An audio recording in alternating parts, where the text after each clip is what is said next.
Support for the Players, the Pop Culturist PlayStation podcast, is brought to you by Manscaped, the best in men's below-the-waist grooming. Manscaped offers precision-engineered tools for your family jewels. Manscaped recently launched the ultimate men's hygiene bundle, the Performance Package. Join over 4 million men worldwide who trust Manscaped with this exclusive offer for you. 20% off and free worldwide shipping with the code FTP at au.manscaped.com. If my math is correct, and it might just be, that's about 8 million balls. For the Players.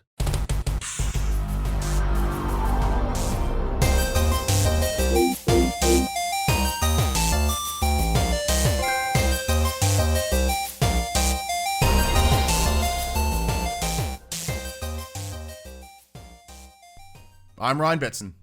I'm Max Cooper. And this is For the Players, the Pop Culturist PlayStation podcast. Over 40 years of playing PlayStation, near on 10 years in that games media combined. I'd like to thank you for joining us in this PlayStation conversation. This PlayStation conversation happens every Monday morning at 8 a.m. on podcast services, including Apple Podcasts and Spotify, and 9 a.m. on those YouTubes. If you'd like to take part in future conversations with us, come and check out our socials. Facebook, Discord, Instagram, and Twitter. All of those links can be found in the description below. If you want to join the conversation as it happens, head over to twitch.tv/thepopcultures, where you can watch us record this show live, where you can jump in the chat and become part of the show. If you want to support the show, you can. Tell your friends, tell your family about this PlayStation pod. If you are listening on podcast services, be sure to give us a 5-star rating and a written review. If you are watching on YouTube, be sure to like, subscribe, leave a comment below. I endeavor to answer every single comment. And if you want to support us financially, you can at patreon.com/thepopculturist, as well as our merchandise store, popculturist.com/shop, where you can buy shirts and other assorted shit with our logos on it. Or you can help support the brands that help support us, just like the lovely people over at au.manscaped.com. Go over there, use the promo code FTP, save yourself 20% off, and get free worldwide shipping. But we'll talk about them a little bit later. Max, I've had a predicament this week. My predicament is that my PS5 is too fucking full. Yeah, I had that predicament about 6 months ago, and now it's full again. It's been a real big problem. So I have been running solely off the base storage of my console, which is 600 and stupid number gigabytes. I have an external hard drive for my PS4 games. Now, I don't play too many PS4 games on there, but they're there. That's about a terabyte, I think, maybe 2 terabytes. So all the PS4 games are kindly living over that side. This week alone, with the with the installation of Horizon at 100 and something gig, at GT7 at 100 and something gig, plus WE 2K22, I think it's like 50. Like, I am fucked. Then I was like, I'm gonna upgrade to the PS5 version of GTA 5. Woo! I regret that fucking decision. I have like 20 gig free on my base hard drive.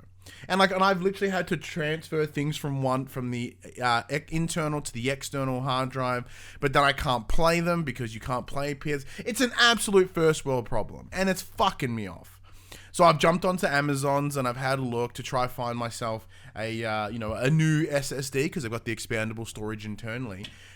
Those bastards are unnecessarily expensive.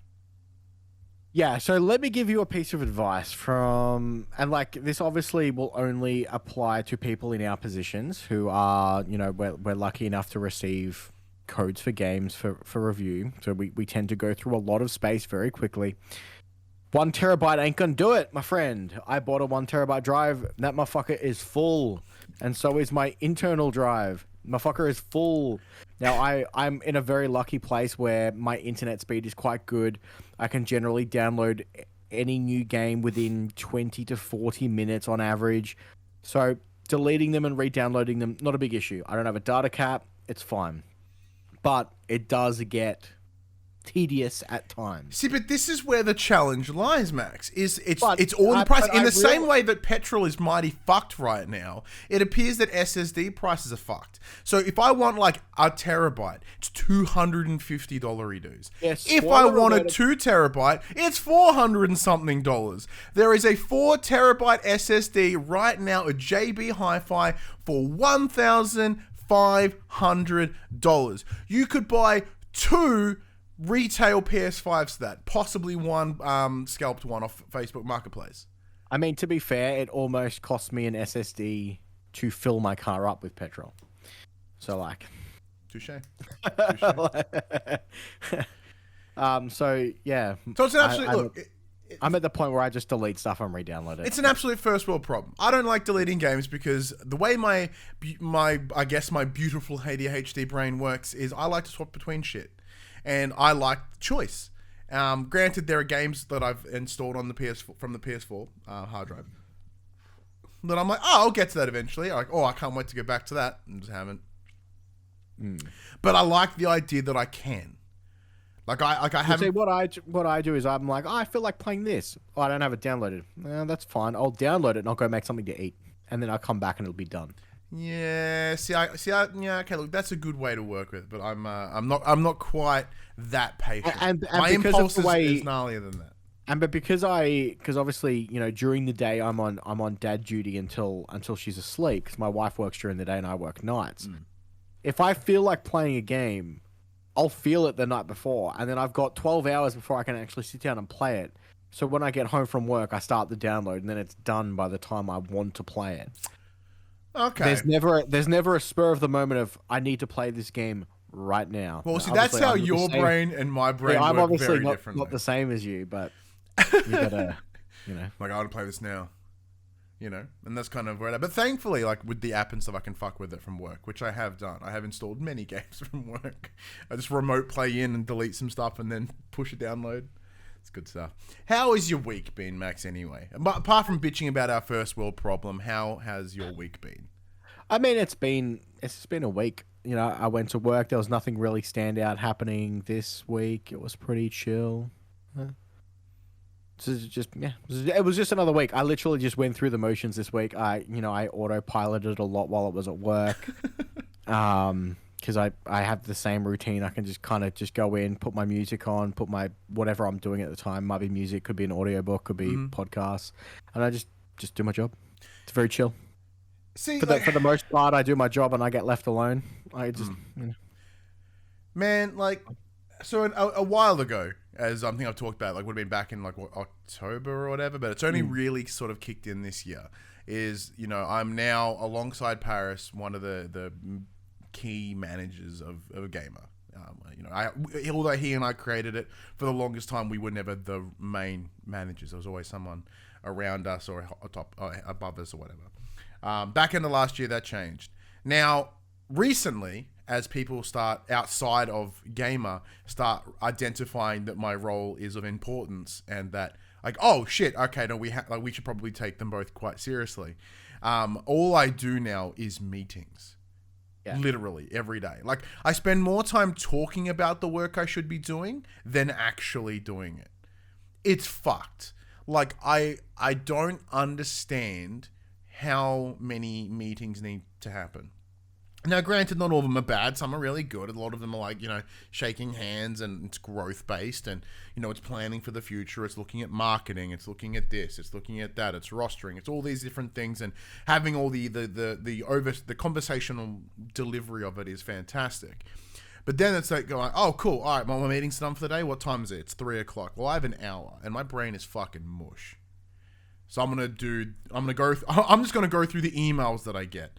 Because not even the other jobs. What I'm going to play tonight and download some games. Yeah, so I don't have that luxury. So then I come home and I go, I need to do anything else, and I'm just going to play something. I'm going to play the first thing that comes to my head because I need to check out. And I go, what's a good game? All right, well, what about this? Fuck, I'm out of room and I don't have it installed. And then I just like kill myself. But it's just like the only option left. I could just wait for the game to install, but no, I'll just neck myself. Yeah, so that's been fun, and then for the last couple of weeks, one of the days I've been gallivanting across to the different sites. So I have that upcoming on Tuesday. I've got to head over to Colac again, and Mondays all day interviews for new hires. Wednesdays all day interviews for new hires. Thursday, Friday I'm up in training in the city. Next week is just absolutely fucked. So, I'm going to have to just make time to play games or like talk to people or sleep or eat. Are you driving to the city for training, or are you going to catch the train? Oh, hell no. I'm going with Paris. He's driving. Oh, we'll play your PSP in the car. Oh, just remote play use the Vita, just remote play home, or use my phone. Or play an actual Vita game. Yeah, that's a good point. I think my Vita's behind me, even though I think it has charge. Like, there's fucking 3 PSPs behind you. Just play one of them. Yeah, that one's got a Dodge battery. I think I'm pretty from memory. Go rogue, play the Switch. Fuck it. Whoa! No. What the fuck is doing here? This is a PlayStation show, Max. We don't talk about the Nintendo Switch. Actually, I'm pretty sure mine's probably been flat for a very, very long time. I have not been playing. You can get yourself ready again for fucking bloody, what's it called? A Story of Seasons. Pioneers of Olive Town. That's right, baby, because that's coming to PS4. I'm not going to waste my time on the fucking Switch version. It's coming to PS4 in like a couple of months. I'm not going to burn myself out before it comes. Not happening. Not happening. Yeah, you did start a can of worms, and that can of worms makes me want to play fucking Story of Seasons, and I cannot wait. Well, what have you been playing then? What have I been playing? A fucking beautiful transition. Horizon Forbidden West. And then you're just like, fucking nothing. Yeah, no. Horizon Forbidden West is the main game that I've been playing this week. Is Horizon Forbidden West. In the times that I have sat down and played something, I've just continued the push through on Forbidden West. And holy fuck, is that game just absolutely fantastic. I'm loving like literally every step of it. The characters, I know I'm repeating myself from previous weeks, but the characters are fantastic. The world is fantastic. It's opening up. It's doing more. So last week I talked about how part of this is not new, right? So in terms of the story beats, if you look at the first like 2 hours of the game, not even, that pretty much tells you these beats, right? Is the idea that Gaia, the AI that rebuilt the world post the spoilers for the first game, that rebuilt the world after the robots took over everything and fucked everything up. It had subordinate functions. These functions within Gaia are what used to control each individual part of the world. There was one called Poseidon, which was in the entire AI was to ensure the stability of the water-based ecosystem. And then there was like Apollo was the one that they're all gods. They're all named after like various Egyptian, Greek and Roman gods. Then there's like a Minerva, and there was one called Hephaestus. And Hephaestus was it's essentially apoptosis, which is it's the system built in place to ensure that nothing gets out of hand. It's the kill button. It's the kill switch. So if anything gets out of hand, that's what it's designed to. That AI is designed to take out shit that shouldn't be existing. Due to the events of the first game, Gaia gets split and shot across the country, and the idea is you've got to then find those functions to bring them back together to take on the bigger bad. Now, this is some very loose spoilers. I'm not telling you like where you got to go or you do this. I'll probably mention one location, but like you do have to go pick up these parts and bring them back. There are essentially a series of fetch quests. Go find this one, go find that one, and bring it back to this main base and reconnect it to Gaia so you can work on the big bad. So I never thought about it that way, but it totally is a fucking large-scale fetch quest. Yeah. Huh. Look, game design only has so many things. It's like the idea of no, for sure. I'm not saying that it's necessarily a bad thing, but I never thought of it like that, because it's not walk 10 minutes this way, walk back, and you're done. Like you do a bunch of shit along the way, but it is essentially a fetch quest. Like there is the the five kinds of storytelling that you see in movies. It's the same idea in games. Either you go there, kill X amount of things, go there, collect something, go there and talk to someone. Like there's only so many things that a quest can be in a game. So I have now collected the main subordinate functions that you need to, so you can bring them back, and I'm now about to press on to the new big bad. But with that has come a lot of me just piss fighting around, being distracted by side quests as I have been, and I've just sort of started to gather the world. So I've seen most of the map now. There's a big strip on the far west that I've not gone to yet, but I have met some individuals that will lead you that way, which is pretty fantastic. So in terms, because we know, spoilers, it's based in the US. That's something that gets sort of dropped in very early on in the first game, actually. So when you're heading towards west, you're heading to what is the new version of like California, right? And like Nevada and so I found Las Vegas, which is awesome, by the way.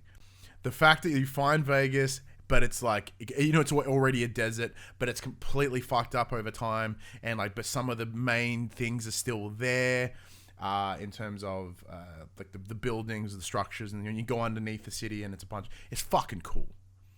I haven't got to California yet, but apparently California is like all kinds of fucked and underwater. Cause pardon me, like global warming, etc., has like pulled the shoreline really close in. Actually, I'll have a chat about that too. And sorry, just seeing in the chat. So the coast is all kind of fucked up. Like you meet people that are like away from the mainland, and it's fantastic. And the companions, you're starting to meet more and more companions, and getting this better sense of overall community. And as we discussed about this last week, in the way that the first game was all about a one person's journey to save the world, as you correctly put last week, this game is about that nothing can be done by yourself. No massive task can truly be done by oneself. Like, yes, you may be the one that has to do it, but you can't do it without those around you. Yeah, for sure. Yeah, so as you're sort of seeing your companions like Val and Zoe and Aaron, who you see these all in the trailers as well, and there's other characters, and you're watching them grow and learn and understand about the world because they have access to the focus, so they can see all the same databases that you can. And as you go out and adventure, your focus is recording everything that you see, which then goes back to them, so they have access to you across your journey, and they can see all the machines that you see, they can see all the the people you meet, and they can start to learn about the world. So they're essentially doing what Gaia was intended to do, which is rebuild the world and redisperse information. You are becoming that, which is very, very cool. So when you come back to the base and they happen to know a bunch of things that they weren't there to witness, it's a really good way to like handle some exposition. So rather than having to explain that they were right behind you or whatever, they just go, oh yeah, we saw what you wanted to do. It's just essentially not double telling the story, so you as the player don't have to sit through it again. Yeah, so when you go back and talk to them, you don't have to go, hey, I went and saw this person that did that. Like, oh no, we know. It's very, very cool. And I still like those characters. And the characters they've picked as the companions, I think I reiterated this from last week, they're great. They've got a lot of depth to them. The facial animations are allowing to be so much more expressive than they were before. There's a gentleman who I love. His name is Katalo? He's someone from the tribes in the West, and he's very stoic, but he's very similar to Eren, who's like gruff on the outside but really soft on the inside. Same as Katalu, like he's a warrior, so he's stern and he stands tall, but you can tell that he cares, and there's real it's all in like little subtle nuances of character and performance. In the same way that Christopher Judge's Kratos, yes, he's stoic and stern, but like with minor adjustments, you're really seeing like emotion in hand movements, in depth. Yeah, all these extra layers of characters that aren't someone standing there going in anime level dialogue telling you exactly how they're feeling and why, which for me absolutely fantastic. I love it. I love it so much. Is it going to be my game of the year? I don't know. I think it's still very early to tell, but it's certainly in my top contenders, and not just because of PlayStation first party either. It's just the one that I'm enjoying the absolute most. I've played some more GT7 as well, but I just jump in and do some car racing and then I don't think about it. So there's not much more to say there. Other than that, I don't think. Well, I did pick up GTA 5. So in the chat, no, says, I'll apologize for being one of the people to bump GTA 5 back up. I didn't own it, so $15 for PS5. $15. So this week they did re-release the PS5 version, or they released a PS5 version that's supposed to be like better and have ray tracing and shadows and fucking pretty. It looks about the same. But if you buy it now, it looks better. Yeah, like you can tell instantly that it looks better, runs better. I mean, the biggest notice is it doesn't take 20 years to load into GTA Online anymore. Yeah. That's a big win. But yeah, the amount of time it takes to boot in. Now, once again, the GTA Online, yes, because that is a server connection thing. But when they're like, the base game runs fast, I'm like, well, yeah, it's on an SSD. It's nothing to do with what the game can do. It's all in the tech. Like, they didn't use any fancy pants extras to make it work. They just used SSD. But the online, yes. Very, very much so. So this game is like 9 years old. Like it could almost be deemed retro very, very soon. So it's impressive that for them to re-release it again.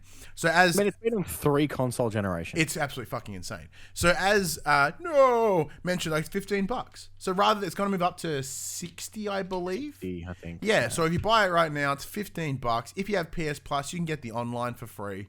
Obviously, then you have to have an on PS Plus forever to play it.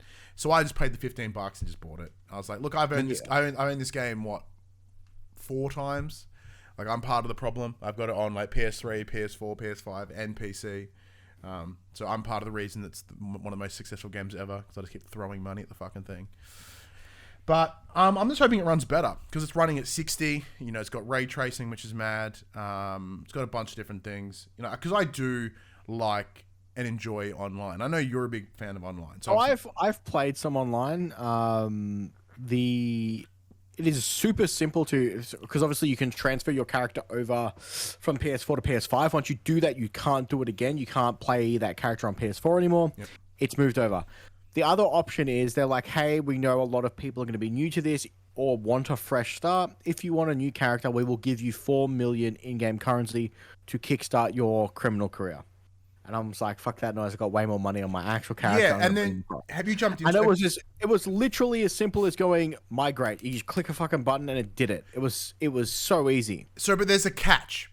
There's a catch to the starting with the 4 million. You don't start with 4 million liquid cash, right? No. So what the game does is it gets you to pick 4 categories, whether it be like a CEO, a biker, a nightclub owner, or what it's like. The idea is like, here are the 4 things, and you have to spend somewhere, but because you get 4 million, you have to spend between 2 and 3 million in building up the base.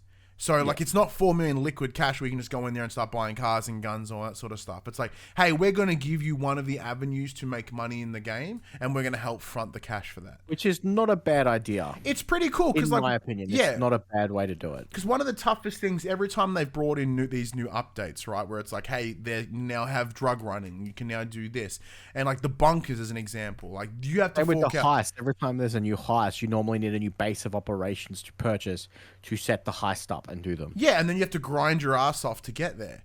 If you don't play regularly, which I certainly don't, and I know you play on and off here and there. So to start it off that way is not too bad, because unlike when I started playing, you know, it back in the day, like when it first launched, and you had to get an apartment building, right, as your base operations. But now all these new bases, they have beds, they have gun storage, they have garages. All the benefits that you have from that original is all in here. So you're actually spending less if you come in and start with one of these, and it also opens up the avenue to make money in the game a lot faster.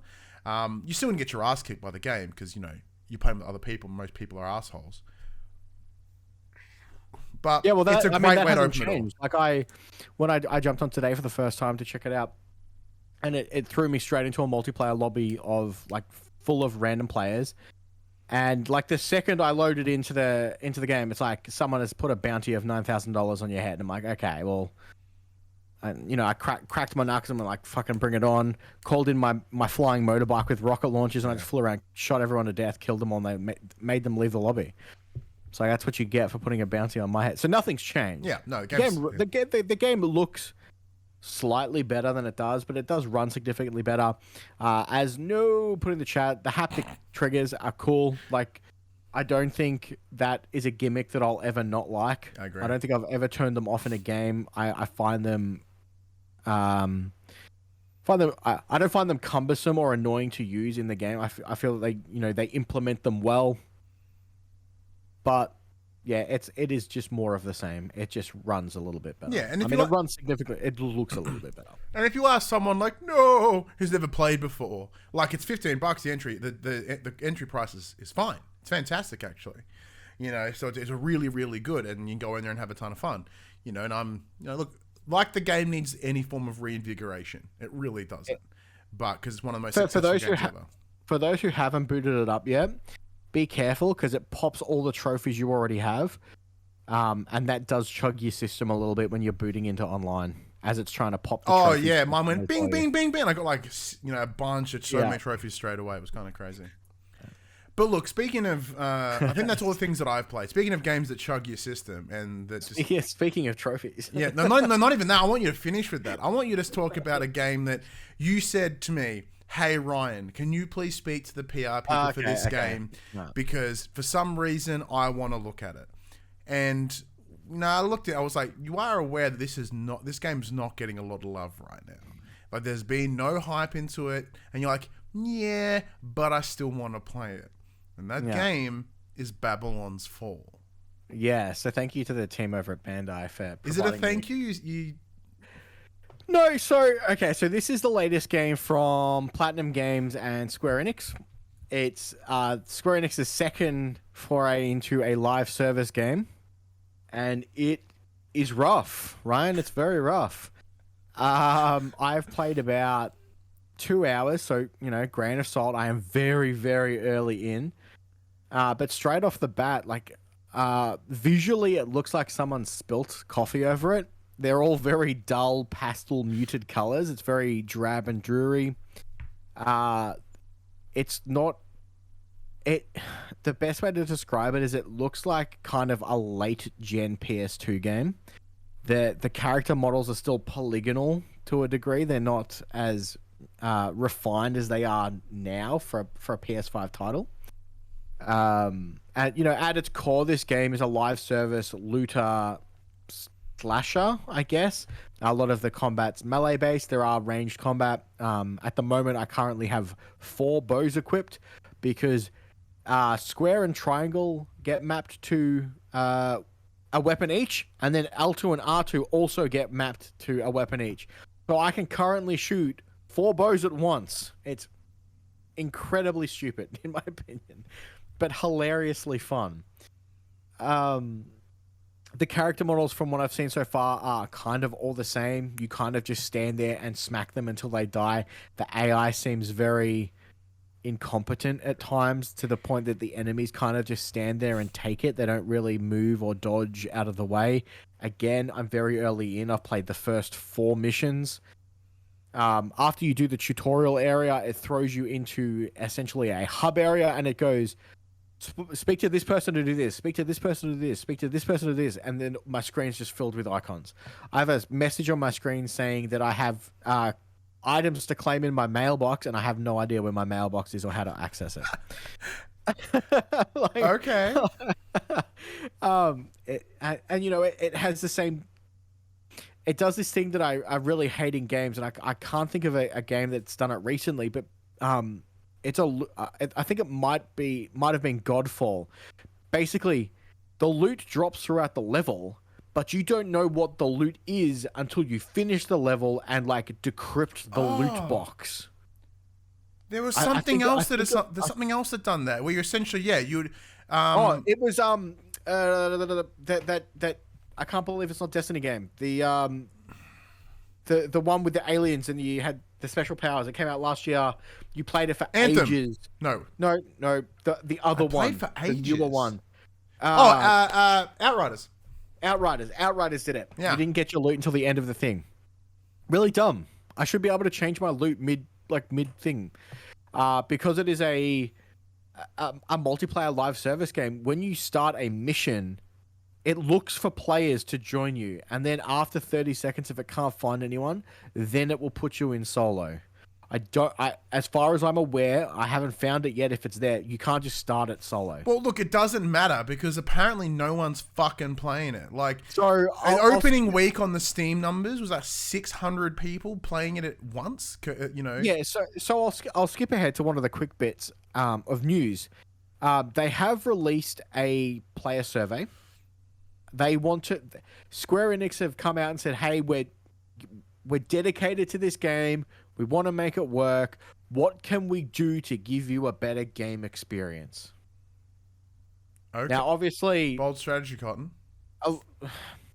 Now, after their handling of Marvel's Avengers, I don't know if they're going to be able to do it. Well, so this is actually going like we're really probably could have been speaking about this in the news section, but instead we're going to talk about it here. I want your thoughts on this, Max. As someone that quite enjoys Platinum games, like I'm pretty sure you loved Nier Automata and Nier Replicant. They did like Bayonetta and all that stuff. Yeah. Like they make action games really well, but the combat in this game seems so sluggish, and it feels like it feels like I'm underwater. So what? Like everything kind of moves slower than it feels like it should, and like I said, it has this weird, dull pastel style of artwork that I don't think complements it well. But like, so the reason I mentioned that specifically is because is this a Platinum Games problem? Because Platinum, like they've had a really shit run lately. Like they've made a killer game, then a bunch of shitty one. Like they either make really well received games or absolutely fucking shit heaps. And then on the back of Square Enix, who's also not been having a good run lately. Like, do you think this just happens to be an unlucky combination, or the fact that every studio wants to really drive into this live service game area space without having a firm belief on the system that it's working in? Because like Square Enix, as you said, Avengers was handled pretty shittily. This is handled shitty as well. But at least like Crystal Dynamics did deliver a better game by the sounds compared to Babylon's Fall, at least aesthetically. Yeah. But like, what are we thinking? Yeah, I don't know if they should be doing. I think it's a bit of both. I think Platinum's had a miss with this. I don't know what it was that they were aiming for. I don't know if it was an aesthetic choice to make it look like that. And again, I am very early in the game. I have seen like 3 enemy types. Like it could change as I progress, because you can clearly see that as you progress up the tower, because that's how the missions are structured, and that the in-game menu and the mission menus are fucking atrocious. It feels like it's going somewhere, but yeah, it has been rough. And like, it's one of those games with, it's got a premium store, so it's got microtransactions. You've got a premium currency to buy premium in-game items. It has a season pass, like most live services games now. I've done 4 missions, and I have a total of 100 battle points for the battle pass. For context, you need 1,000 battle points to get from rank 1 to rank 2. Ugh. Okay. I've got 100 so far. Yeah. Now, there might be a way to grind for that. Again, I'm not sure. I currently only know how to kind of pick a mission and do that. But it seems bland at the moment. Now, again, like I said, I am still very early. That could change. But for now, I'm not feeling it.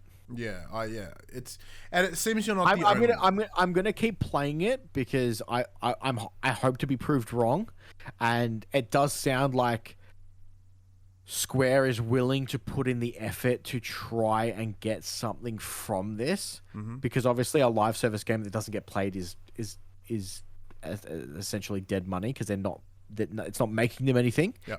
So it makes sense that they want to keep pushing it forwards, and I mean, in a way, it is good, and hopefully something can come from that. Hopefully, the community, or the lack of community that are still playing this game, do give them the feedback that they need that can hopefully turn it around. Do I think that's possible? I'm skeptical. Yeah, but just because the player base is so low at the moment. So even if they do get a good number of player feedback, it's literally going to be pandering to this minority group. Yeah. And the thing that I like, it may not necessarily bring in any new players because unfortunately you do really only get one go at a first impression. Yeah.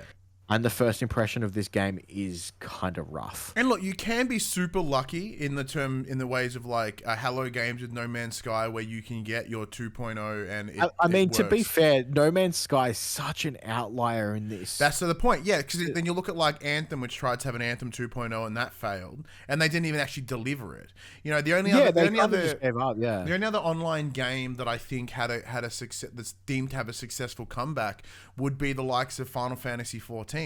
And the only and I think the biggest reason for that is because it has the name of Final Fantasy. If it was, you know, Babylon's Fall Online, which as an example, like there is no IP there, there's no buy-in, where the buy-in here is Final Fantasy. And when you start pulling from all the lore and the expanded stuff that you can get out of that genre, that is where it lies. Where, because people give a shit about that brand.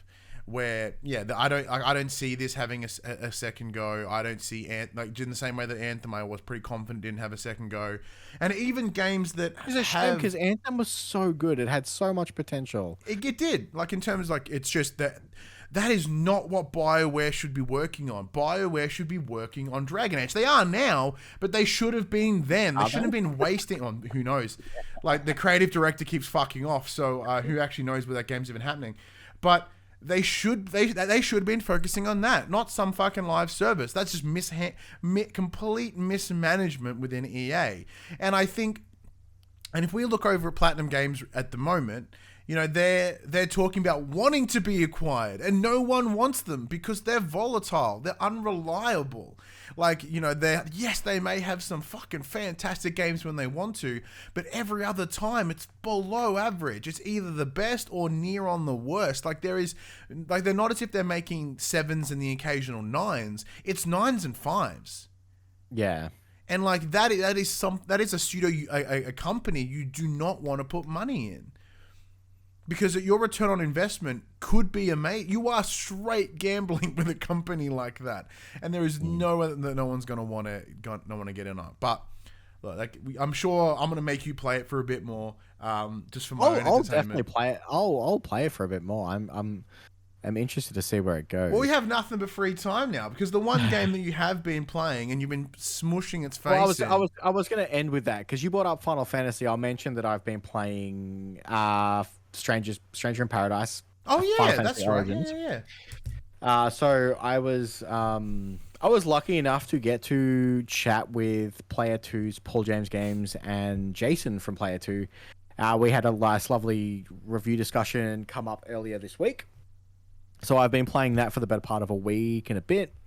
And this is Team Ninja's crack at Final Fantasy. So this is essentially a retelling of the original Final Fantasy, but in a different universe. Okay. Oh, my camera's frozen. Hang on. Your camera's frozen. So it has this similar playstyle to that of Neo, with a Final Fantasy in. And it is as super cringy as what the trailers portrayed it to be. Chaos, Max. So much chaos. Now, I mentioned this in the chat with the guys from Player 2. I overcame that by putting on Japanese voice acting because I don't know what the Japanese word for chaos is. So that was fine. I got rid of that by putting Japanese voice acting on and putting the subtitles on. But again, so the gameplay premise is it's very much Neo reskin in Final Fantasy. It has the same mission setup, so it's not open world. You have a set mission in a set location in an area. Each of the areas are themed from other Final Fantasy games, and it's Neo combat. It's that light attack, heavy attack. You get to have 2 classes equipped at a time, so it's your standard job system from the Final Fantasy early Final Fantasy games. So you have your standard classes of like mage, sword fighter, paladin, and then you get the advanced classes like Dark Knight and Void Knight, Black Mage, White Mage, Pugilist, Monk, all that fun stuff. There's about like 20 odd classes. And It has the same problem that I had with Neo, where it kind of just throws loot at you of all different colors and rarities, and when you open it up and look at it, it's like, I add 0.0% to this skill and 0.0% to this skill, and I'll give you this much HP, but you'll lose this much over here. They have an affinity system, so if you're wearing when you're you can wear gear that has an affinity to a different class, so you can gain XP from that class without having that class equipped, which is really cool. If you're not into all of that build crafting stuff, there is a button that says, I just want to equip the stuff with the highest number on it, and it takes nothing else into account apart from the highest number. It doesn't matter if it's a white piece of standard gear or a legendary piece of gear. Whatever's got that highest initial number is what gets equipped. That's how I build my characters. I love that button. That's my favorite button. That's not always the way to go. Shut up, Max. It's the best way to play. It's like Pokemon. You only use moves that attack. No status. There's you have 2 AI companions at any given time. These get replaced when you play online multiplayer. I've yet to have a chance to dive into the online multiplayer. I've been playing it solo. The AI is dumb. They just are. They're kind of okay as being meat shields. If you need to back up and heal, you can kind of throw them in. There's a button that essentially makes them aggressive, so they will rush forward and attack. There's a lot of banter mid-fight where they kind of just say useless stuff. I find that the only useful thing they say is, hey, you're down to your last potion, which is really helpful because in a combat-heavy game like this, sometimes you're not looking at your UI, and if you run out of potions, you're kind of screwed. There's save points throughout the levels which refresh your potion usage, and some enemies will also drop potions for you to refresh. There is a finite amount, similar to having like a flask in Elden Ring. Okay. So that's good. Played about 20-ish hours so far. It's not really spoilers because this is a retelling of a game that came out like 30-something years ago. Essentially, you are the warriors of light and you need to collect the elemental crystals to save the world and defeat chaos. I've collected 2 of those crystals. It's really cool. I'm really digging it. The Final Fantasy IP is kind of pulling me through. I am a sucker for a Final Fantasy game. But the story is interesting enough to keep playing, and obviously the combat gameplay is quite fun. Yeah. Difficult. I'm playing on adventure mode, I think it's called, which is the standard. So the standard recommended. There is story mode, which is essentially the easy mode. It's for people who aren't very good at action games and just want to play the story. Then there is a harder mode, which I believe Jason was playing on from Player 2. He said it fucking really hard, and then apparently there is a unlock for a harder difficulty if you're insane. Brutal.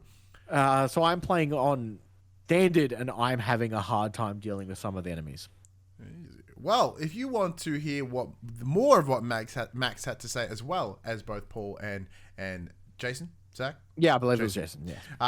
Go head over to player2.net.au on their YouTube channel as well. You'll see a review discussion between the 3 of them. Read the review over at that website as well. But Max, we've been talking a lot about games, but we can't move into the news just yet because you need to talk. You've done something today.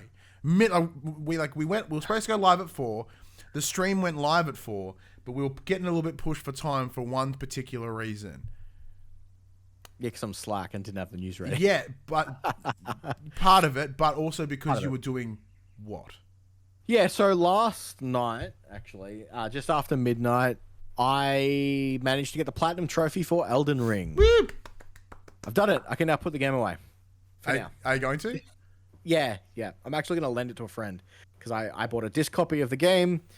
We were provided a copy of the code, but I purchased it myself on disc. And man, that game is so good. So it took me a total of 64.5 hours to achieve the platinum. So Max, I did it all on a single character in 3 playthroughs. This begs the question. When reviews came out, people talked about putting 80, 90, 100, 150 hours into the game and failing to see the end. So near on every review that was on embargo said they hadn't finished the game. Yet somehow you have not just finished the game, you have platinumed the game in less time than many of these reviews. What is your assessment of this scenario? Well, to be fair, they probably explored a lot more. Now, in my first playthrough was 50 hours. So the two following I did in under 14 hours and did the rest of my collection. Now, there were some things that I used a guide for because I needed to find one specific item, and it could have been anywhere. The map's friggin' huge. There's so many hidden areas. Literally this morning or yesterday, someone found a hidden wall that needed to be hit 50 times for the wall to disappear. Normally, it's a single hit, and the wall will disappear if it's a hidden wall. Now there's walls that take multiple hits to get through. So, it's hard. The build I used to get through, I used like a dexterity intelligence based build. I was using the katanas. The bleed damage is ridiculously overpowered. It's only gotten better since the patch. So the patch nerfed a lot of the speedrunning builds, which used a weapon skill called Hoarfrost Stomp, where you basically stomp the ground and icicles will appear underneath the enemy and cause frostbite. Well, yeah, because you sent me a clip of that, and you're just American History Xing all these fucking bad guys. I used that for my second run through just to get through quickly because, spoiler up, there are 3 trophies attached to endings. There are 6 endings in total. Only 3 of them have trophies. So my second run through, I kind of just speed ran it. Most of the bosses died within like 10 seconds. The build was broken. Like there was a reason why speedrunners were using it. Mm-hmm. You needed no stats to use the skill. The skill's damage was not based on your stats at all. It was basically a glitch in the system. One of the weapon skills weren't working properly. That's now been fixed. And then, my third playthrough, I kind of just collected the last of the legendary weapons I needed. And I got worried. After I collected the 9 legendary weapons, my trophy didn't pop. And I'm like, uh-oh, this is awkward. And I did a quick Google search, and apparently it's a very common issue. But there is a very easy fix. If you put all 9 of them in the storage, you can pull them back out and re-trigger the trophy. Hey! So that's what I did. Fantastic. And then, the game's absolutely... I found the game absolutely phenomenal. The change of pace from it being semi-linear of the previous titles to being kind of open world was a right choice. I think it was a really nice change of pace. Going forward, I hope they stick to this open world style of gameplay. But yeah, the game's not for everyone. The game's still hard. Making it open world, in my mind, has not made it more achievable for players who weren't good at those games to begin with. It's just given them more options to die in different locations. Yeah, that's pretty much how I feel about the game. That's well, I went on a big old rant about it last week. So if you want to go check out my thoughts on Elden Ring, please go see last week's episode because I do have a big old rant. But before we jump into the news section of the show, Max, we got to do some shameless plugging. So, Manscaped have come on board to help support the show, and both Max, you and I have been using the products for like a month and a bit now, and we we're big fans of it. Like, mind you, I need to do my face shave because I've got the plow that was nicely gifted to me, so it tidies the face up, and it mostly just rips my face open because it's a single razor blade shave, and my face is all like prissy and delicate and just fucking bleeds. So hence I've been delaying it, but I need to go back and do it again. But as I mentioned last week, I have still been using the formulations, which is a set you can buy on the website at the moment. So it gets a 2-in-1 shampoo, a body wash, like a crotch cleaner, some spray, and you also get some chapstick. So your mouth, so your body, your body, your crotch, your face, your lips, all can look and smell and taste like balls, I guess. But look, I still fucking love the scent of it. I tried to explain it last week. It's masculine without being like, I don't know, smelling like car oil or something. I don't know. It's just not overpowering either. Like it's definitely not subtle, but it's not like smack you in the face as you walk past someone. Yeah, very much so. Like, because I have been using the same aftershave for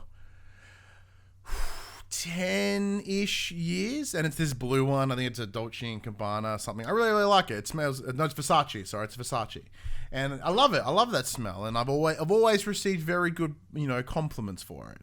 But I've not had to use it in the last couple of weeks because, the roll-on deodorant that I used to use just smelled like deodorant, so hence I wouldn't smell nice like I would want to.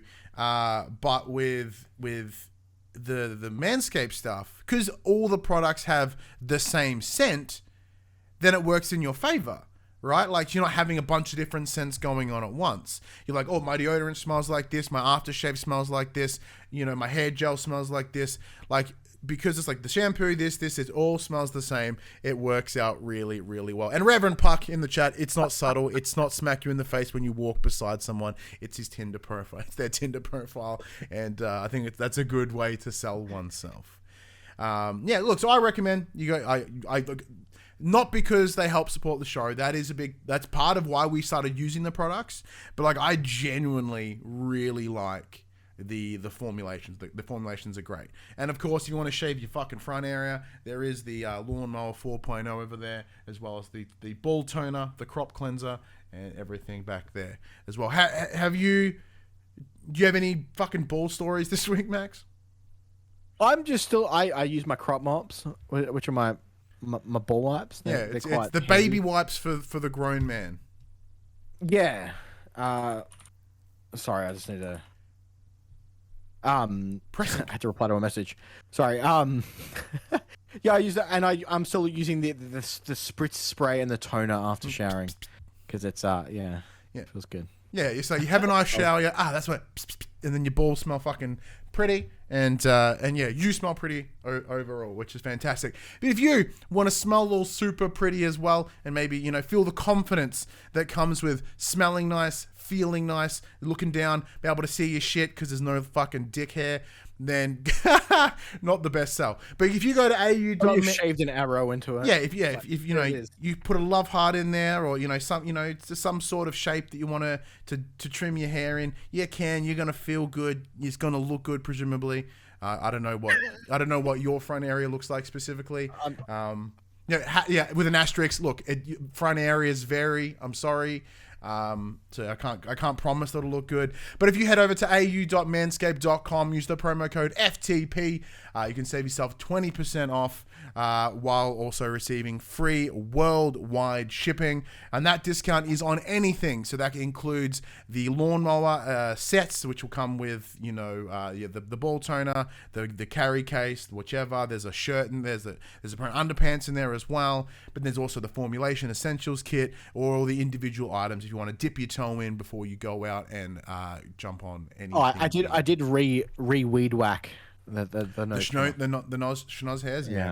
Yeah, I'm very much due. I can feel it. Like, I can feel my nose getting all shrubbery. But anyway, that's bouts out of that. Manscaped, thank you very much for supporting the show. Now it's time to call Inform the Players. We tell you about what happened this week in PlayStation. It's a magical week this week, Max. So, hot on the heels of last week's State of Play, we received another one to focus on the upcoming title Hogwarts Legacy, with around 20 minutes of gameplay footage shown, followed by a behind the scenes talk from some of the dev team. They kind of dove into it really well. The game looks awesome. I'm kind of super keen for it now. One of the big surprises from the gameplay footage was the inclusion of the use of the killing curse in game, allowing for what I would presume to be a morality system inside the game. And on the game's official website, the FAQ does confirm it will be microtransaction free. Oh, So you won't need to buy your own potions ingredients, guys. Yay! The school will provide them for you. Very, very lovely. So this is the first time we've had a real deep dive in the game in a little while. Well, in all, actually. But last we've seen of the game in a while. We saw it in a state of play last year, I think. Year before. Maybe even the year before. Like, because we know it got pushed. It was supposed to come out last year. Yeah, so it got pushed into this year, and then everything's been sort of quiet and it's been up in the air. And all we know is coming out in holiday this year, so which could be any time from October through to December. So it's a Q4 game by the looks, which is okay. Cool. Like back end of the year is fine. With Call of Duty gone, there is a fucking open wound right there that anything can jump into.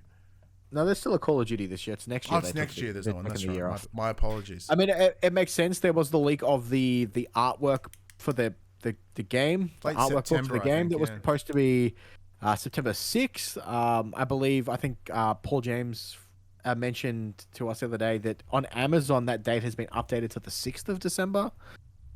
Okay. So anywhere between, I guess, October and December, like you said earlier, is holiday season for America, and that's likely when it's going to hit. So it checks out, because like December's a really good window of time. A lot of people don't want to release games at that part of the year, and it makes sense because it's Christmas, it's right after sales. People are not really wanting to play new things. Most things tend to wrap up in like middle of November, but like Dying Light, the first one I believe, launched at the beginning of December and saw a great. What was that for January? Dying Light 2 got pushed. One. I don't remember when one launched, to be honest. I think one launched either just before holiday or just after. It's a really good window of time because nothing's releasing. So you actually kind of have a bit of a free window to go in and just pick up players. Like, people want to buy something quick before holidays. Plus, with Harry Potter, like a big part of Hogwarts is when it's snowing and it's wintry because the school year in the series starts at the back end of the year around about September. So it makes sense why they'd want to originally release it in September, as I think it's September 10 or something in the books, at least from what I remember. Puck coming in with the facts. Dying Light 1 was the 9th of February, so it's not Dying Light that I'm thinking of, but there was a game that came out in that month that did really, really well. It got completely dropped out of any Game of the Year conversations because it came out at the back end of the year and forgot about it by the November next year. But yeah, so like having it come around the window of time where you're off to Hogwarts is a cool little touch, but having it delay a little bit into the holiday break should be fine, I guess. Now, Max, obviously you are a massive Harry Potter fan. You've got the tattoo on your arm. You've got the three brothers who are hunting the Deathly Hallows. This is I don't want to really get into it too much, but I think it's something that we need to ask. It's the title of the episode, and it's a very, very poignant question, especially within games press at the moment. Are we allowed to be excited for Hogwarts Legacy? Because right now we're looking at specifically the problems with J.K. Rowling and her essentially being a trash person. Now, in terms of my political beliefs aside, like I totally disagree with her, in terms of a lot of the comments that she's made. Now there is a situation here where it appears that she's not directly involved. Like, if we want to get into like the nitty and gritty, like she's not directly involved with the game per se, but it does have her name on it. It is part of her creation. It is that, like, can we separate the art from the artist? Like, there's all these different things we need to take into account. Now, obviously, you've had to toss that up as well. Getting that recent tattoo on your arm. Like, I mean, where do you see the argument of can you separate the art from the artist is completely a personal opinion. Yeah. I can enjoy something without, one of the other big ones. I'm a huge fan of H.P. Lovecraft's work. He's a garbage human. Giant racist. But still love the things that he's done. Like, I still play board games, video games based on his works. Like, it's at some point you do have to separate that. Look, I can. Not everyone will be able to. Yeah. And then there's the whole thing that, the people who made this game may not share her views. I mean, some might. I can't speak to all of them. but I would like to think that that all of them, or the vast majority at least, don't share their views, and I'm sure they have bonuses and pays tied into this. There, if they don't meet a sales target, they're not going to get X amount of dollars, and they don't deserve to be essentially held back or punished because of the views of someone who, although has nothing to do with the making of this game, will see a profit from it at some point down the track. I think the difficulty for some is the close in proximity of time. So as you talk about like H.P. Lovecraft, right? Giant fucking racist. But like he is from a very different time of now. Like granted, even in the time that he was in, still a fucking racist. Like there's being, you know, what was deemed not so racist at the time, still like he was still exceptionally racist for his time. But he's dead, and he's been dead for a very fucking long time. Yeah, of course. So he directly will not be benefiting from anything that he has done. Yeah, for sure. In the same vein that even a semi more recent individual, the likes of Michael Jackson, who I still think musically fantastic. You know, over time, like my stance on him has shifted. I'm like, I don't think he was that bad of a person. And then we started to see that, no, he kind of was a bit of a shit person. Kind of a lot of a shit person, really. Circumstances, whatever, still a shit person. I still kind of like his music though. And I guess but he's also dead, so he's not going to see the money of you know, from anything that happens moving forward. So I guess it looks at the idea of J.K. Rowling. She's still alive, she's still around, she's still very vocal. We know for a fact that she will be receiving some form of compensation or whatever from this game. Now, I agree with you, the individuals, like, they may have bonuses and stuff involved in the game and they're going to be shortchanged, but also they still got paid. They have already been paid. It's not as if they're not being paid until the game's out. No, of course. So they still have monies in their pockets, and anything extra is bonuses. Now, is that then reflective of the system that itself, that they shouldn't have so much money tied into bonuses of how a game should perform? I understand it should. It makes them want to make the game better, but that's also, it's one of the problems that I have in terms of some KPIs that are external to you. Like at my old jobs, I had a KPI around customer satisfaction. I worked in the higher level complaints department for an electricity company. They got to me because their shit wasn't sorted. So they weren't happy. I was never going to get a good customer satisfaction because I either had to tell them that it was correct and they had to pay what they thought they didn't have to pay, or I was like, nope, that's it. Like, I'm sorry, there's nothing I can do. So I was never going to win. And that's like, the point I'm making is like, external KPIs like this are a greater business problem because you cannot control them. Sure. It's just essentially your company carrot on the stick on carroting you to perform a particular way, knowing full well that they're very lucky I'm not going to have to pay you out. Right? So is that a bigger problem? It certainly is. But like, it's tough because, you know, as Reverend Puck in the chat does point out, it does appear the game has separated itself completely from J.K. Rowling as an individual outside of them working within the IP. Like, Harry Potter still means a lot to so many people. And, you know, I am, like, look, I'm a fucking straight, white, cis dude. Like, I can be an ally for many communities, including, you know, the trans community, which is the one that the J.K. Rowling has one of the biggest beefs with, you know. But I'm not living the life that they, you know, in terms of, I can sit here from where I'm going, look, I like Harry Potter. Like, what can I do? You know, and make, like, because I'm not the one in the target of her hatred, or the individuals that are rallying behind her in her, what I believe are backwards views. Or, you know, like there is a really fine line here, and it's bad enough that like I'm not saying keep politics out of games. Politics are everywhere. Politics are in fucking everything, and they should be, because politics is important.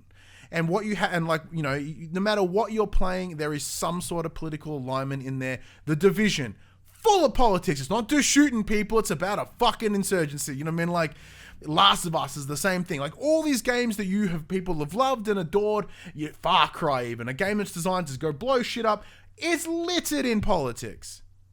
You know, and Ubisoft to come out and say, "Oh no, it's not a political game." Like, get fucked. Like, be very aware of what you are making. Don't ride no fucking fences.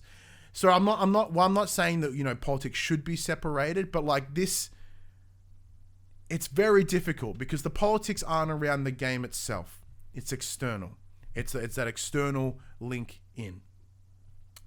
In the same way that we've talked in the past about how, like, even the abhorrent shit that's happened at Activision, we can't stand here and say that we'll never play an Activision game again.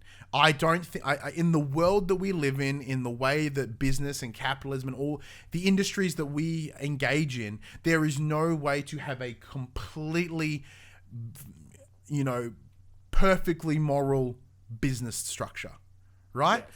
Even in the same way that you can try buy local and do this and do that and all these different things, at some point somewhere someone's likely to be mistreated. But that's a whole different subject to this specifically. I feel it's connected, but it's different. I'm kind of rambling. So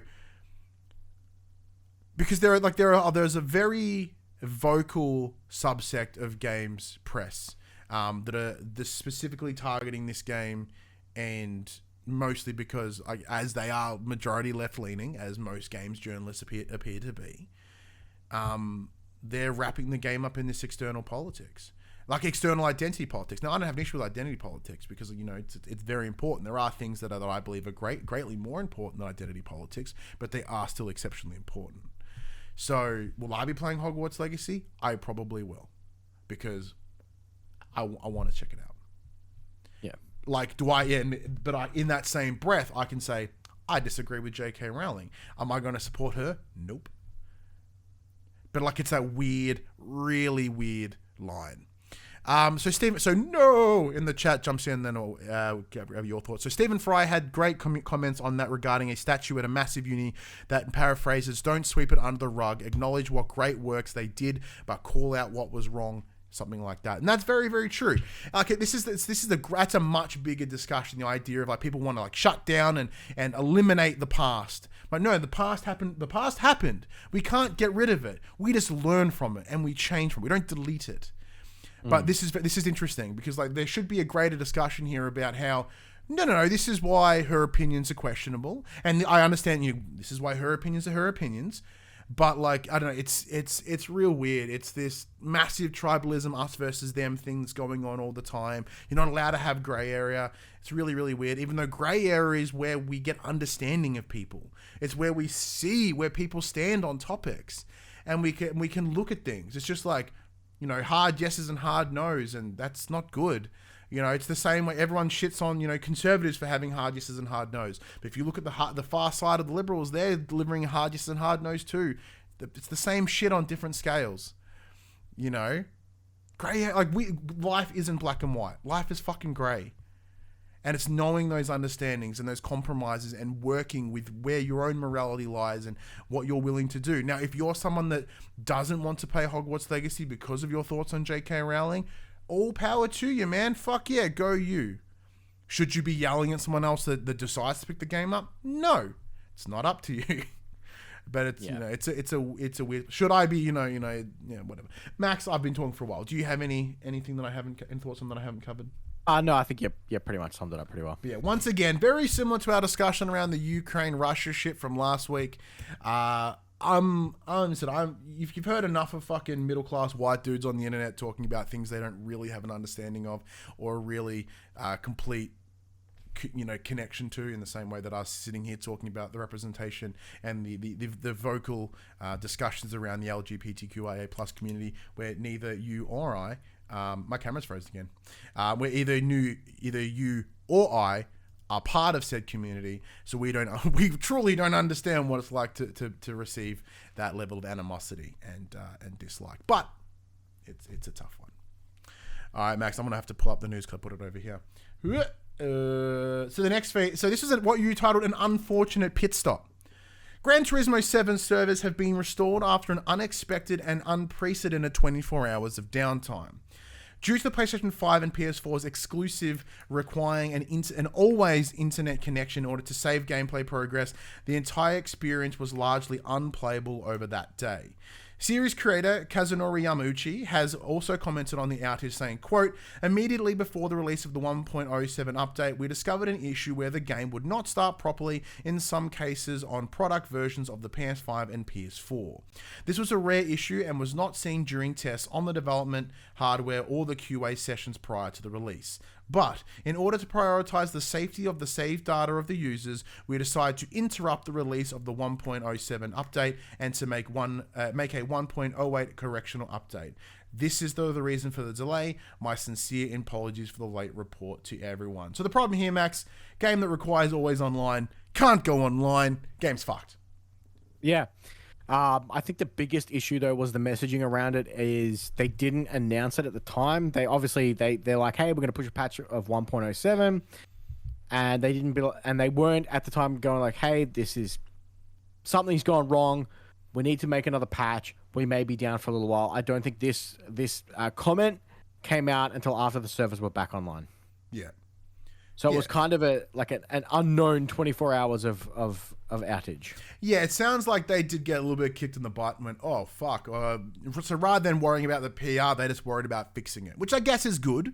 Understandable. Yeah. Like having it be, I imagine they didn't intend it to be out in a day because, people have to sleep and they've got stuff as well. They maybe just went, we can't, if we're trying to, especially in conversation around crunch culture right now, they can't be like, fucking get out of your bed at 3 a.m. and come fix this shit. You know what I mean? So there is like a balance there as well. But yeah, it's that greater concern around those always online titles, right? Like, That's it. Remember, this was a hot topic in 2014 when the Xbox One and the PS4 dropped. But I guess everyone has internet now in 2022, so no one really gives a shit. But like when it fucks up, it fucks up hard. Well, Ryan, full crossplay is a Wonderland. Yeah, it is. Borderlands spin-off Tiny Tina's Wonderlands will support crossplay across every platform when it launches at the end of this month. Releasing for PlayStation 5, PS4, Xbox Series X's and S's, Xbox One, and the PC, the feature lets you interact and play with friends no matter where you play. The reason this is noteworthy is because Borderlands 3 still does not support crossplay on Sony consoles, although Randy Pitchford does seem confident it will happen eventually. Back in May of 2021, support for crossplay in Gearbox's looter shooter was patched into every version except for the PlayStation ones. At the time, this was apparently due to a, quote, certification purpose. However, in response to fans earlier, I think this was written yesterday, Pitchford says the publisher may have information on the topic to share soon. Quote, the future addition of PlayStation to crossplay for Borderlands 3 is now what I would consider to be inevitable. Pitchford also states that, quote, none of the other platforms were designed for this, so there could be hiccups at launch. We've done impossible work to make it happen and to try and make it as easy to use as possible, but this is new territory, and the wild is not a test environment. So obviously when it launches, there may be issues with multiplayer because the systems weren't designed to play nicely together. Funny that. Yeah, it's almost like they're all in different towers, and the towers weren't originally built to communicate to each other.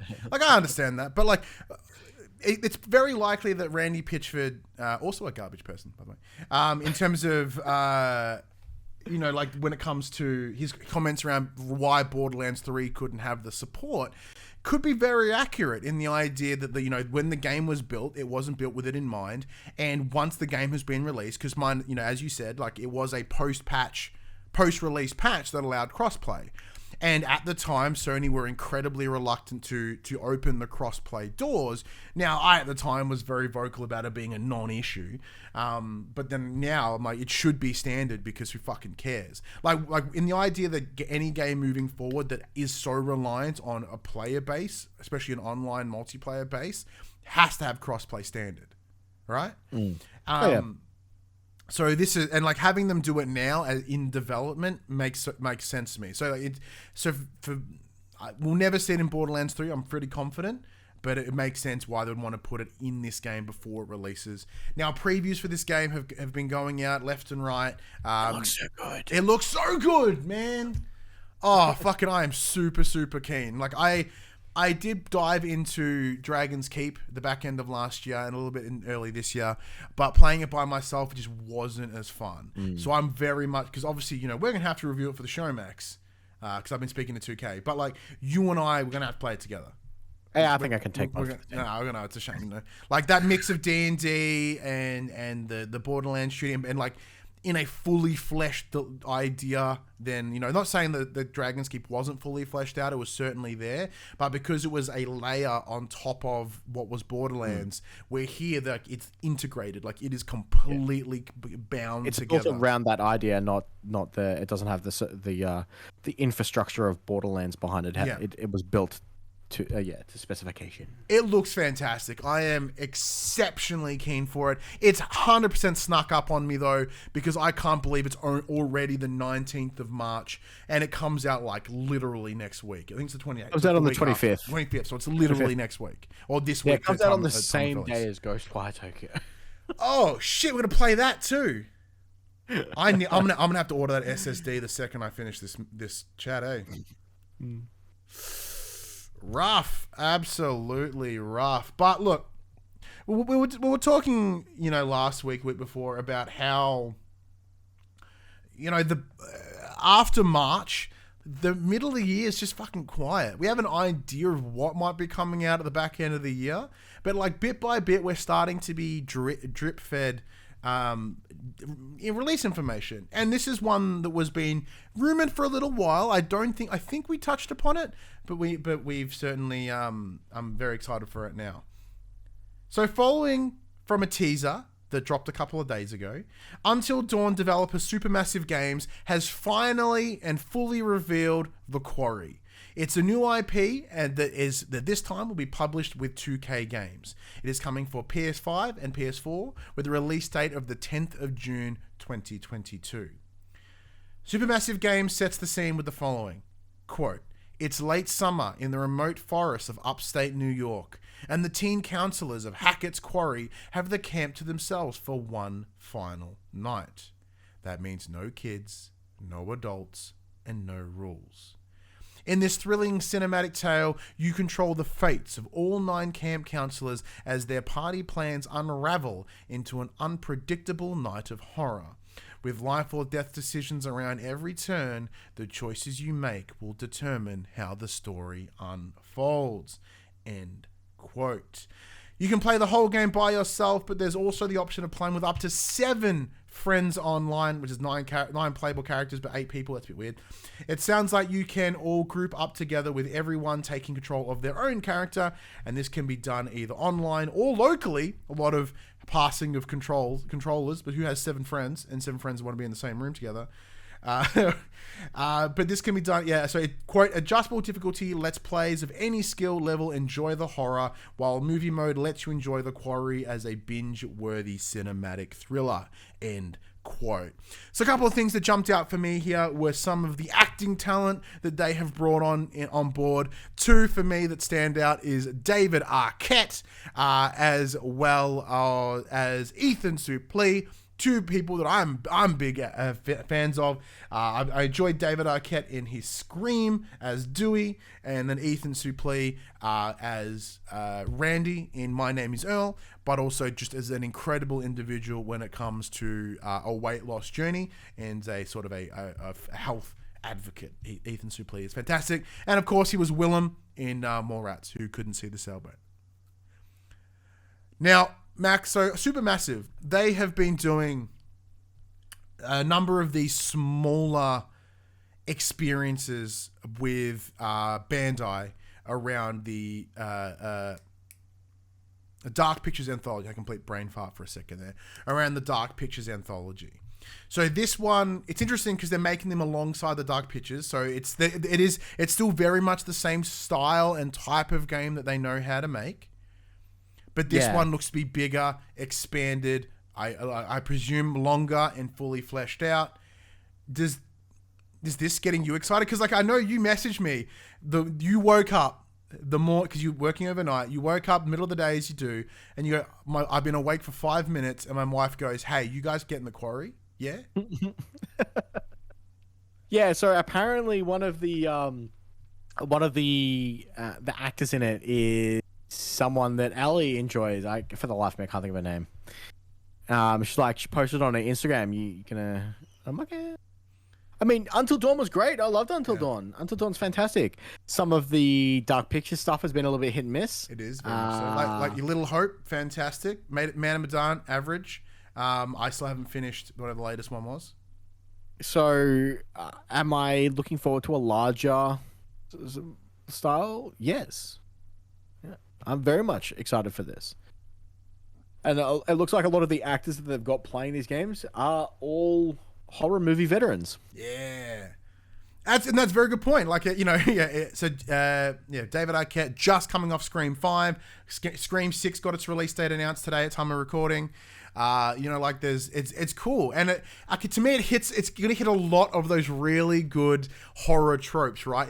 It's Cabin in the Woods, but without all the weird supernatural shit potentially. Or it might have it. Who knows? Like, I love Cabin in the Woods as a movie. Like, it's so fucking good. I'm really excited for this. I mean, it's set at a camp. It's clearly a Friday the 13th. That too. Like, it's taking all these great little nods and, for like horror genres. And look, we're going to have to do it. I'm going to reach out to our friend Kat Benstead. She is the owner and creator of Hear Us Scream, which is this really great website ran by fans that love horror movies, and it's about representation. So it's sort of like the eye, looking at horror through the eyes of women and non-binary individuals, and sort of that side of things. Because men, horror movies tend to have a very masculine eye, and they always have. So I would love to get Kat to come in and talk about the Quarry with us. I haven't spoken to her about it yet. I just had the thought just then. So Kat, if you're watching, let's chat the Quarry in June. If not, I'll shoot you a DM. I thought you were going to try and make an unreasonable claim of, I'm going to try and find 5 other people to play this with us at the same time. Ooh, that ain't happening. That's not happening. I don't know that many people.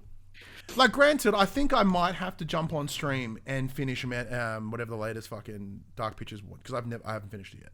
It's killing me. And like, I haven't deleted it from the PlayStation yet, because I'm like, I should finish that. Speaking of those storage problems from earlier in the show. But yeah, I might jump on stream and get that done. Might have to. Games on the little screen, Ryan. We've got Resident Evil streaming service. Netflix has announced its live-action adaptation of Resident Evil will drop on the 14th of July this year.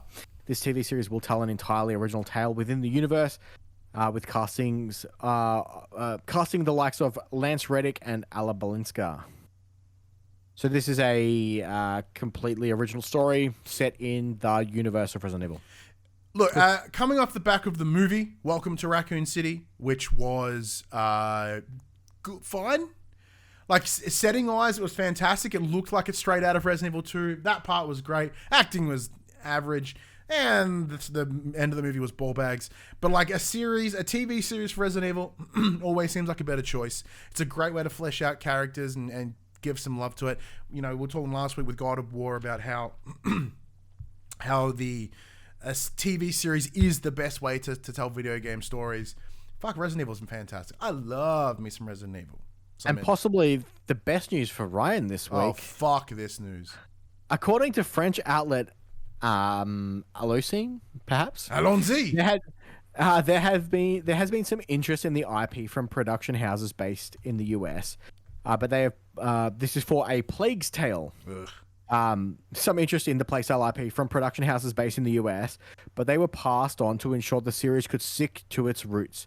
Director Matteo Turi from Inglourious Bastards, Rosemary's Baby, and Lucy has some involvement in the project, tweeting out his excitement about working on the TV adaptation of A Plague's Tale.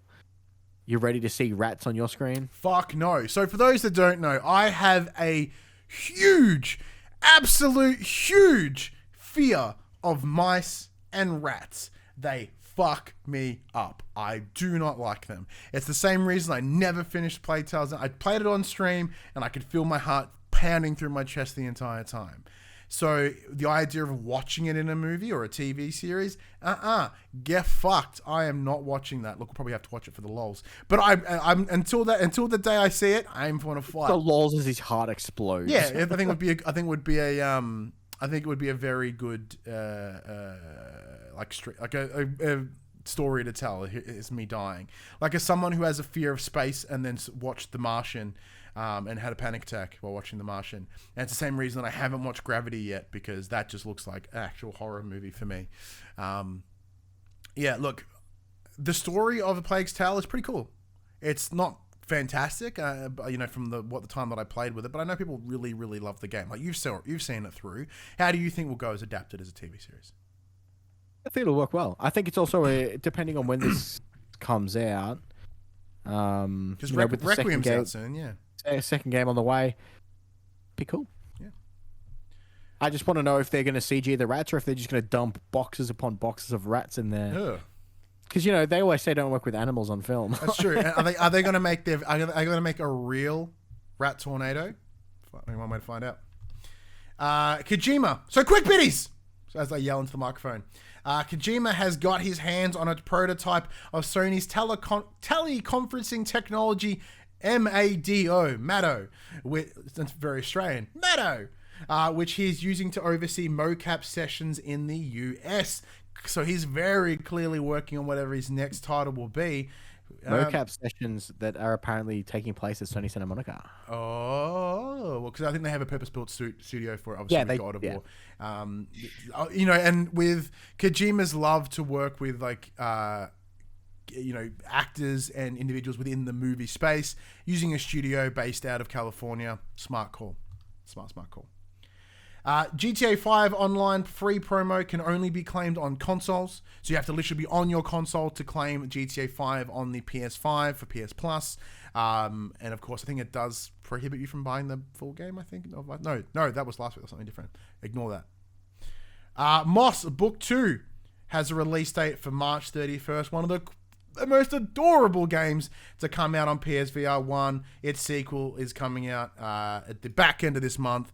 I will have to dust off that PSVR because I thoroughly enjoyed Moss 1. But you, Max, you dust off that VR? I will. Yeah.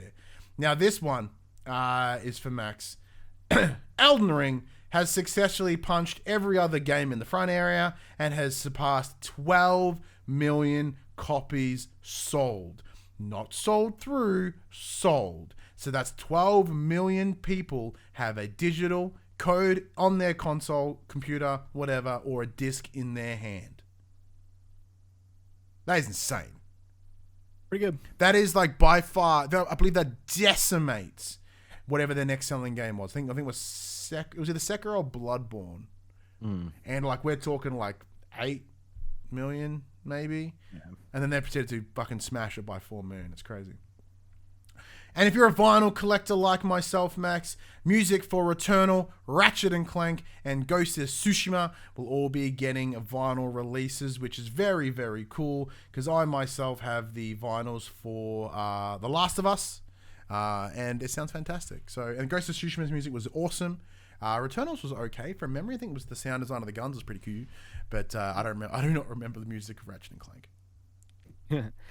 There's no top 10 list again this week, so I will jump straight into Are we going to have to give PlayStation Australia a firm talking to?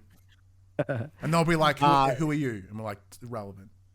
Coming out this week, I didn't put it in the list, but I'll put it in now. Returnal's update coming out March 22nd for co-op and its Tower of Sisyphus. We have The Ascent coming to PS4, PS5 March 24th. Lumote, The Master Mode Chronicles, PS4, March 24th. A Memoir Blue, PS4, PS5, March 24th.